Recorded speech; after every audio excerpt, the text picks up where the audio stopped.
Guys, I'm so happy. I got selected to be part of this crochet tester call for this cheese wrap scarf. Go give her a follow on Instagram at Croaked It.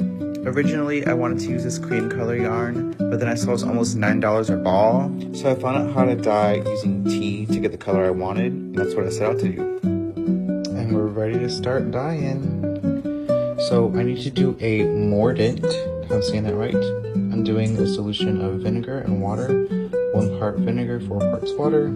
And I'm going to transfer and let my white cotton yarn soak in here for a little bit while I make the tea. Alright, we have our white yarn soaking in our mordant solution. I'm going to let this soak so that way whenever I do soak it in the oolong tea, it will actually attach to the fabric and not wash out super easily.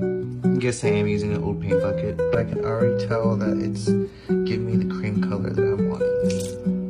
Okay, after I took it out of the dye, I put it into a cold wash of 2 parts vinegar, 1 part water. And after 15 minutes, we're going to rinse it until it runs clear.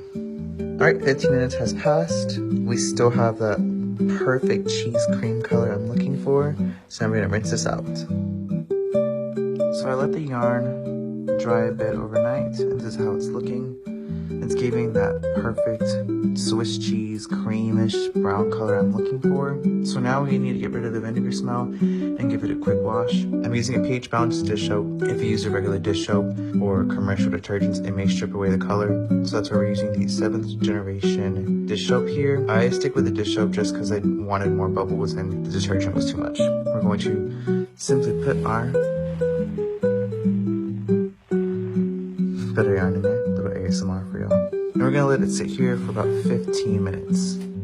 And we will come back, wash it out, and give this a good dry. All of our yarn is now washed, and I'm going to use the towel method to dry them out by just putting a towel tight and pushing all the moisture out of it and getting it to be a little bit more drier so I can toss it in the dryer, the commercial dryer, and get out the rest of the moisture. So here's the final look of the tea dyed yarn compared to the white yarn. You can see it has a bit of brown, yellowish tones in there. I really liked working with the oolong tea. I only let it sit in the tea for about 15 minutes. If I wanted to do a darker color, I could have let it sit longer, but I really wanted this nice aged looking color. Compared to the yellow I'm going to be using, I think it's going to be a perfect combination for the cheese scarf.